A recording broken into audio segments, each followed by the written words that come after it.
Hello students, I am Yashpal and मैं all students का इस न्यू वीडियो में मोस्ट वेलकम करता हूं, जिसमें हम क्लास 10th मैथ का चैप्टर नंबर 3 दो चर वाले रैखिक समीकरण युग्म का इंट्रोडक्शन देखने वाले हैं। इससे पहले मैंने chapter number 1 and chapter number 2 जो है वो कंप्लीट करा दिया है पूरा।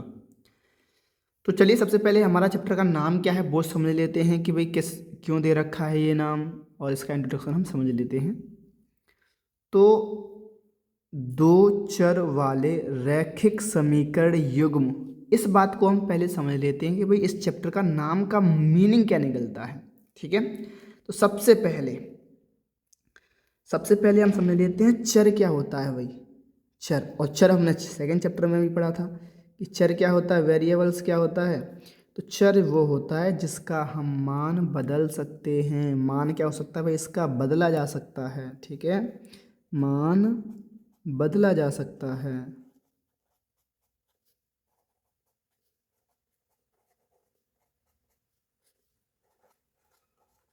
मान इसका हम बदल सकते हैं, जैसे एक्स वाई जेड, ये सभी क्या होते हैं, चर होते हैं। ठीक है, तो चर क्या होते हैं, एक्स वाई जेड जो भी ABCD में लिखे होते हैं वो उनको हम चर बोलते हैं। अचर क्या होते हैं, अचर हमारे होते हैं जो 1 2 3 4 लिखे होते हैं, वो हमारे सारे चर होते हैं। ये हमने सेकंड चैप्टर में बड़े अच्छे से समझ लिया है।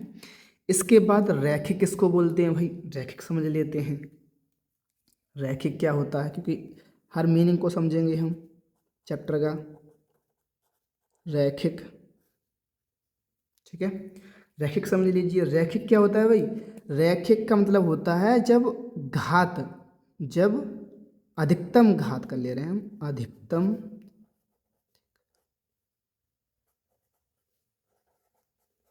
अधिकतम घात एक हो। अगर कोई भी समीकरण या बहुपद दे रखा है उसकी घात एक है तो उसको हम क्या बोल देते हैं, रैखिक। जैसे एक्स प्लस वाई प्लस 1 बराबर 0, मैंने ये लिख दिया। तो इसमें इसकी भी घात एक है, इसकी भी घात है, तो इस समीकरण की घात कितनी है, एक। तो इसको हम रैखिक बोलेंगे। तो अधिकतम घात क्या होनी चाहिए, एक। जिस बहुपद या समीकरण की घात एक होती है उसको हम रैखिक बोलते हैं। ठीक है, इसके बाद हम आ जाते हैं समीकरण क्या होता है भाई हमारा।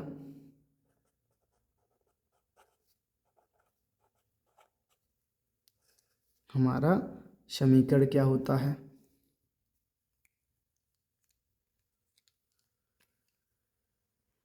तो समीकरण क्या होता है, देखिए समीकरण होता है, जैसे कि मैंने यहाँ पे ये लिखा एक्स प्लस वाई बराबर 0।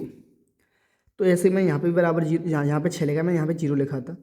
तो जब हम कुछ भी लिखते हैं बहुपद में, हम उसके इक्वल में कुछ भी नहीं लिखते थे, सीधा बहुपद लिख देते थे। इसमें क्या करते हैं, हम इक्वल कर देते हैं कुछ ना कुछ। जैसे एक्स प्लस वाई बराबर 6, एक्स प्लस वाई बराबर 6।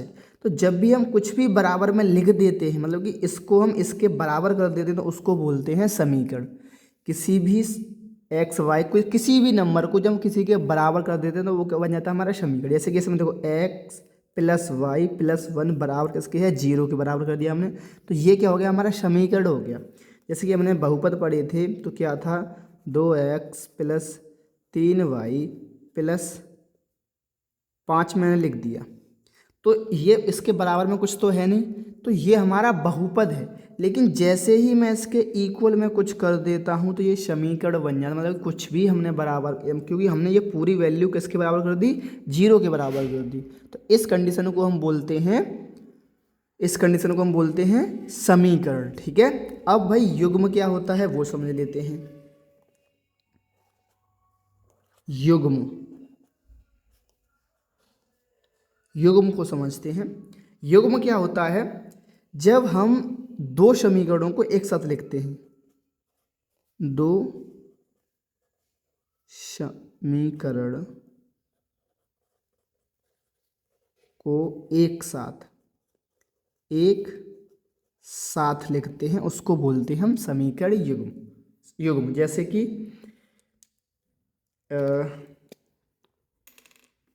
मैंने यहाँ लिखा, देखो यहाँ पे ऐसे लिखता हूँ, 2x प्लस 3y बराबर 0, एक समीकरण लिख दिया। एक और मैं इसके साथ लिख दूँ 3x प्लस 6y बराबर 0। तो ये अब मैंने दो इनको लिख लिया तो ये युग्म बन गया। क्या बन गया? युग्म बन गया। ठीक है। अब भाई क्या बोला है, हमारे पूरे चैप्टर को पढ़ते हैं। दो चर वाले रैखिक समीकरण युग्म। अब भाई चर कितने होने चाहिए? दो। कौन से होने चाहिए? रैखिक। और क्या होना चाहिए? समीकरण होना चाहिए और युग्म होना चाहिए।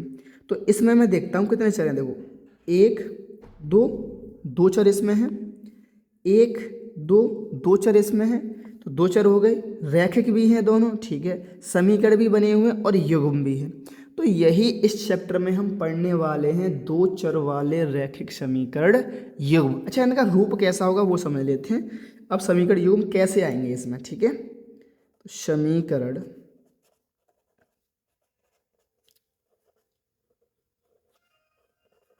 समीकरण युग्म को देखते हैं हम। समीकरण युग्म कैसे आएंगे? देखो, तो दो तरीके से, दो एक साथ आएंगे। तो पहले वाले को हम बोलेंगे, अगर हम वैसे देखें तो ax plus B Y plus C equal में 0, ठीक है। ये ऐसा हमारा इसका क्या होगा? रूप होगा। इस तरीके से हमारा ये समीकरण आएगा। लेकिन भाई दो युग्म एक साथ आएंगे तो हम बोलेंगे क्या? पहले युग्म को हम लिखेंगे ऐसे ही, लेकिन ये जो a है इसको एक मानेंगे। a1x प्लस b1y और प्लस c1 बराबर में 0। और दूसरे वाले को क्या बोल देंगे? a2x plus b2y plus c2 बराबर में 0, ये बोल देंगे हम, ठीक है। तो ये हमारा टोटल जो है इंट्रोडक्शन है इस चैप्टर का, दो चर वाले रैखिक समीकरण युग्म। ये हमारा क्या है? इंट्रोडक्शन है। इसके बाद इस चैप्टर में हमको तीन विधियां पढ़नी है। एक पढ़नी है ग्राफीय विधि, एक पढ़नी है हमको विलोपन विधि और एक पढ़नी है हमको प्रतिस्थापन विधि। तीन विधियां हमको इस चैप्टर में पढ़नी है। तो सबसे पहले हम क्या पढ़ेंगे भाई? सबसे पहले हम पढ़ेंगे ग्राफीय विधि।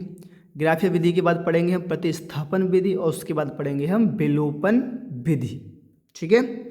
तो इस वीडियो को मैं यहीं तक रहने देता हूँ, ज़्यादा लंबी बन जाएगी अगली वाली वीडियो। तो ये वीडियो में केवल इंट्रोडक्शन तक रहने दे रहे हैं कि भाई ये हमारे दो चर वाले समीकरण युग्म होते हैं और इनसे हम करते हैं। तो आने वाली वीडियो में हम कौन सी विधि को पढ़ेंगे? ग्राफीय विधि को हल करेंगे। तो मैं मिलूँगा आपसे एक नई वीडियो में, तब तक के लिए जय हिंद, जय भारत।